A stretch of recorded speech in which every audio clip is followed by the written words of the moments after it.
Alhamdulillahillazi arsala rasulahu bil huda wa dinil haqq liyuzhirahu 'ala dini kullih wa kafa billahi shahida. Asyhadu an la wahdahu la syarika lah wa abduhu wa rasuluhu la nabiyya ba'dah. Allahumma salli ala Muhammadin wa ala alihi wa sahbihi wa mawala amma ba'd. Wa ya ayuhan nas ittaqullaha haqqa tuqatih wa la tamutun muslimun. Hadirin sidang Jumat yang dirahmati Allah Subhanahu wa taala. Pertama dan utama, marilah kita senantiasa memanjatkan puji syukur kehadiran ilahi Rabbi Allah Subhanahu wa ta'ala yang dengan limpahan rahmat karunia serta hidayahnya Allah masih pilih kita untuk bisa hadir dalam majelis yang penuh barakah ini, sekaligus menunaikan kewajiban kita sebagai hamba yang beriman kepada Allah dan Rasulnya, menunaikan salat fardu Jumat secara berjamaah. Salawat dan salam kepada Rasulullah selalu kita sampaikan kepada junjungan kita Nabiullah Muhammad sallallahu alaihi wasallam. Berkat perjuangannya, pengorbanannya, mujahadahnya, Islam sampai kepada kita sekalian. Hadirin sidang Jumat yang dirahmati Allah Subhanahu wa taala. Hatib berwasiat kepada diri hatib dan juga kepada seluruh jamaah, mari kita selalu berupaya meningkatkan kualitas iman dan takwa kita kepada Allah Subhanahu wa taala. Takwa dalam artian yang sesungguhnya melaksanakan segala apa saja yang menjadi perintah-perintah Allah, yang kita iringi pula dengan kemampuan untuk meninggalkan segala apa saja yang menjadi larangan-larangannya. Hadirin sidang Jumat yang dirahmati Allah Subhanahu wa taala. Malaikat Jibril pernah berpesan kepada Nabiullah Muhammad sallallahu alaihi wasallam, yang juga artinya pesan ini adalah untuk kita sebagai umatnya Rasulullah Muhammad sallallahu alaihi wasallam. Yang pertama kata Jibril, hiduplah sesukamu karena sesungguhnya kamu akan mati.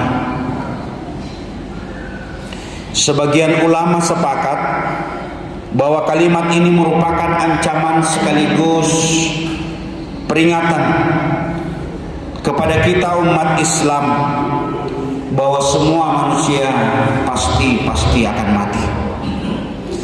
Tidak ada yang kekal, tidak ada yang abadi dalam kehidupan ini. Semuanya tinggal menunggu giliran.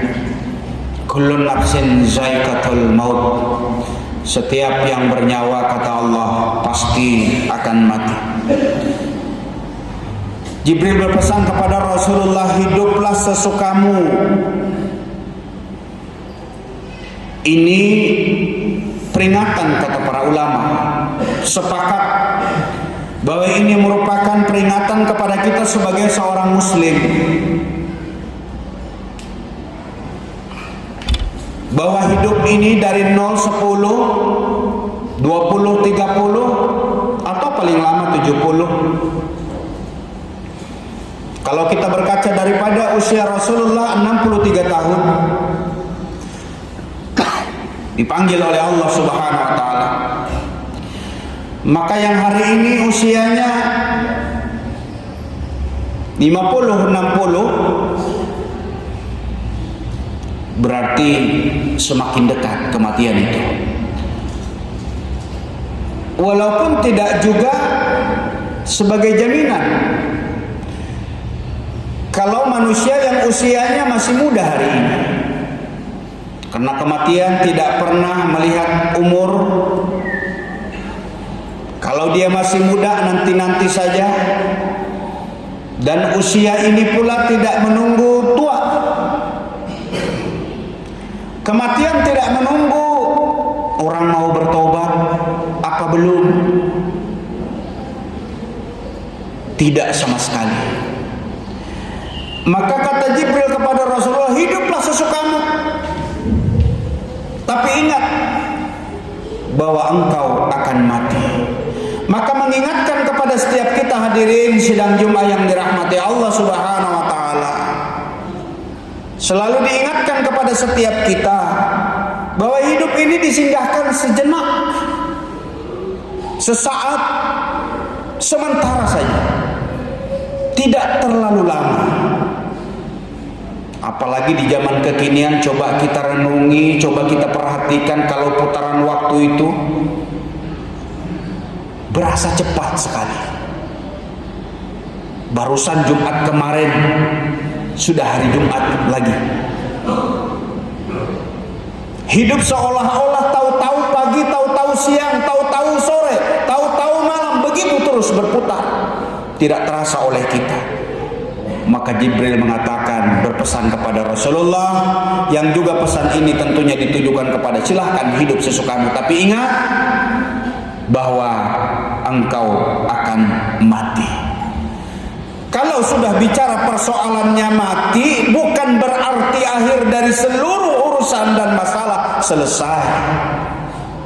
Kalau sekiranya mati kemudian akhir dari segala urusan selesai,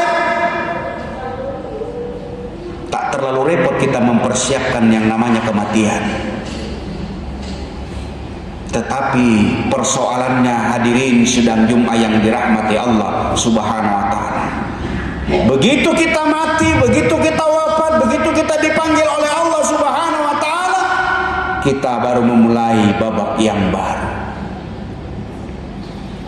Disitulah kita akan dipertanyakan, disitulah kita akan mempertanggungjawabkan segala apapun yang pernah kita lakukan semasa hidup kita. Ini yang menjadi persoalan besar dalam hidup kita. Kalau tidak diantisipasi, kalau tidak dipersiapkan, ya ayyuhallazina amanu taqullaha tanzur nafsum ma qaddamat lighad wattaqullah innallaha khabirum bima ta'malun. Allah ingatkan kepada orang-orang yang beriman, sudahkah kalian mempersiapkan apa yang semestinya dilakukan? Apa semestinya yang dipersiapkan untuk hari esok, hari kiamat? Hingganya hadirin sidang Jumat yang dirahmati Allah Subhanahu wa taala, silahkan kita hidup hari ini, tapi ingat, hidup dibatasi dengan usia, yaitu kematian. Pesan yang kedua malaikat Jibril kepada Rasulullah, cintailah siapa yang kamu suka, karena sesungguhnya engkau akan berpisah dengan apa yang engkau cinta. Artinya hadirin sidang Jumat yang dirahmati Allah Subhanahu wa taala, hidup tanpa cinta memang tak berarti apa-apa. Cintalah yang membuat kita semangat hidup. Cintalah yang membuat kita bergirah dalam semangat hidup ini sendiri. Ada asa, ada harapan, ada impian, ada sesuatu yang kita harapkan. Maka atas dasar cinta, lalu kemudian kita bisa menapaki perjalanan kehidupan ini penuh dengan gairah, penuh dengan semangat. Maka mencintai apapun yang kita cintai, kata Jibril kepada Rasulullah, silakan. Kita cinta kepada istri, cinta kepada anak, cinta kepada harta, cinta kepada pangkat, cinta kepada kedudukan, silahkan. Tapi kata Jibril, apa yang engkau cintai itu pasti akan berpisah dengan kita. Artinya kalau hari ini kita mencintai keluarga, anak, istri, teman, sahabat, karib, silakan, boleh saja, dan bahkan dianjurkan untuk kita saling mencintai satu dengan yang lain. Tapi yang menjadi prioritas kecintaan kita dalam hidup ini adalah Allah dan Rasul-Nya. Karena kalau kita sudah menempatkan posisi Allah lah yang prioritas, Rasul, maka disitulah kebahagiaan hakiki yang akan kita raih, yang akan kita dapatkan. Karena kecintaan kita kepada keduanya ini tidak pernah pernah terpisahkan, sebagaimana apa yang dikatakan Jibril kepada Rasulullah, cintai apa yang engkau suka. Kalau hari ini kita suka kepada istri, suka kepada suami, suka kepada anak, suka kepada keluarga, suka kita kepada harta, silahkan. Tapi suatu saat dia akan meninggalkan kita. Sehingganya Islam mengajarkan jangan terlalu cinta berlebihan kepada apa yang kita sukai hari ini. Harta sebanyak apapun kita tumpuk, kita kumpul sebanyak apapun, pelan-pelan, kalau tidak dulu dia yang meninggalkan, kita yang lebih dahulu meninggalkan. Keluarga, istri secantik apapun, harta sebanyak apapun, sama, pelan-pelan. Namun pasti, apakah harta yang kita punya akan meninggalkan lebih dahulu? Tapi yang pasti kita akan meninggalkan semuanya itu. Maka batasan cinta kita jangan sampai mengalahkan kecintaan kita kepada Allah dan Rasulnya. Ini isyarat kepada kita bahwa yang namanya kehidupan dunia sesaat saja. Diberikan waktu kepada kita dalam waktu yang sangat singkat. Maka oleh Jibril kepada Rasulullah, silahkan kita cinta dan suka, tapi ingat, dia akan berakhir. Di dalam Islam tentu tidak ada larangan untuk kita suka terhadap apapun kecuali yang bertentangan dengan syariat dan ajaran agama. Maka Islam memberikan peluang dan kesempatan kepada kita untuk mencintai siapapun. Tetapi ingat, kecintaan itu tidak akan lama. Yang kita bawa tidak lain hanyalah amal-amal ibadah kita yang akan kita persembahkan kepada Allah Subhanahu wa ta'ala. Boleh jadi hari ini kita punya pangkat, jabatan, kedudukan. Seketika pangkat dan jabatan kedudukan tidak kita manfaatkan sebagai media untuk kita dekat dengan Allah Subhanahu wa ta'ala, merugilah kita. Kita yang memiliki harta, uang yang banyak, deposito boleh jadi di mana-mana, lalu kemudian kita tidak jadikan media untuk dekat kita dengan Allah, kita termasuk orang-orang yang merugi dalam kehidupan ini. Karena kesemuanya itu akan kita tinggalkan atau mereka yang akan meninggalkan kita. Hanya amal ibadahlah, ketakwaan kita lah kepada Allah Subhanahu wa ta'ala yang nantinya akan kita membawa menghadap kepada Allah Subhanahu wa ta'ala. Hadirin sidang Jumat yang dirahmati Allah Subhanahu wa ta'ala. Lalu kemudian pesan Jibril kepada Rasulullah, berbuatlah sesukamu, karena sesungguhnya engkau akan diberi balasan. Jadi hari ini kalau kita menyaksikan kezaliman demi kezaliman, ketidakadilan demi ketidakadilan yang dipertontonkan kepada kita, jangan pernah berkecil hati. Boleh jadi hari ini kecewa kita, boleh jadi hari ini sakit kita. Itu makanya Allah mengajarkan sabar, ikhlas. Kita lihat boleh jadi ada orang-orang yang glamor kehidupannya, hidupnya berpoya-poya di atas penderitaan orang lain. Boleh jadi seperti itu. Dipertontonkan ketidakadilan, dipertontonkan kezaliman. Tidak perlu kita kecewa. Sandarkan segala urusan kepada Allah Subhanahu wa ta'ala. Maliki yaumiddin, yang berulang-ulang kita ungkap, berulang-ulang kita ucapkan. Begitu kita membaca Al-Fatihah masuk kepada kalimat Maliki yaumiddin, bahwa ada hari pembalasan. Sekecil apapun yang kita lakukan di dunia ini, wajib dan mesti kita yakini dan percayai akan kita pertanggungjawabkan di hadapan Allah Subhanahu wa ta'ala. Hadirin sidang Jumat yang dirahmati Allah Subhanahu wa ta'ala.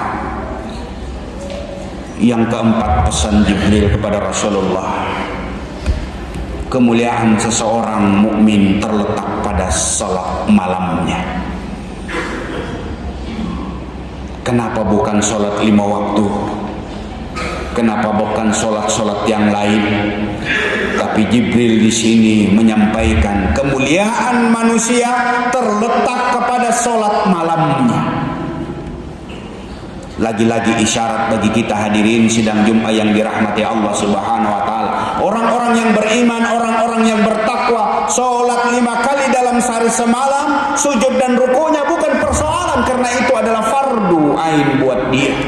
Kewajiban yang diminta pertanggungjawaban, begitu dia kerjakan mendapatkan pahala, begitu nekat meninggalkan maka diancam pahala dan akan tersiksa. Maka orang-orang yang sholat malam insya Allah sholat fardu 5 waktunya bukanlah lagi persoalan. Jarang terjadi kalau ada orang yang di tengah malam bangun bermunajat kepada Tuhannya, mengadu dia dengan Robnya, curhatnya dengan Tuhannya.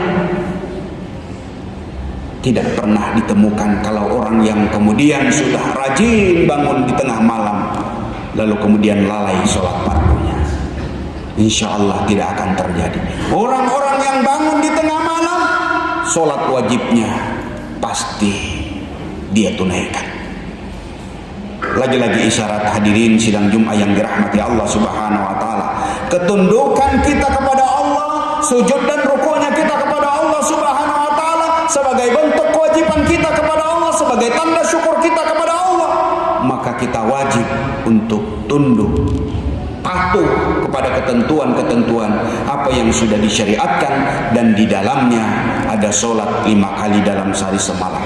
Tapi kenapa kemuliaan manusia terletak kepada sholat malamnya? Karena orang-orang yang bangun malam bukan lagi meminta pujian selain Allah, tapi tertuju kepada Allah Subhanahu wa taala. Di tengah orang-orang tertidur lelap, dia bangun untuk mengharap Allah, menghadap Tuhannya, meminta dia kepada Rabbnya. Berbeda dengan sholat yang ketika disaksikan orang banyak, boleh jadi godaannya bukan selain Allah Subhanahu wa taala. Maka orang-orang yang bangun di tengah malam ini akan diangkat derajatnya. Hadirin sidang Jumat yang dirahmati Allah Subhanahu wa taala. Yang terakhir, kehormatan seseorang mukmin pada saat tidak lagi bergantung pada manusia. Mengajak kepada kita semua jangan pernah menggantungkan harapan kepada sesama manusia, kepada pimpinan, kepada atasan, kepada bos. Boleh kita berharap, tapi sebatas urusan duniawi yang tidak menghantarkan kita kepada bagaimana taatnya kita kepada Allah Subhanahu wa taala. Begitu kita bersandar kepada sesama manusia, maka siap-siap untuk kita kecewa, siap-siap kita untuk dikecewakan. Tapi begitu kita menyandarkan seluruh persoalan dalam kehidupan ini Allah semata, maka disitulah kita akan mendapatkan kehormatan dan kemuliaan. Berdoa dan munajatlah kita kepada Allah Subhanahu wa taala. Mudah-mudahan pesan Jibril kepada Rasulullah menjadi ingatan bagi kita, bagaimana kita mampu dan bisa menjadikan diri kita sebagai hamba-hamba yang terus berupaya menjadi hamba yang taat kepada Allah Subhanahu wa taala. Barakallahu wa lakum fil Qur'anil azim. Innahu ghafurur rahim.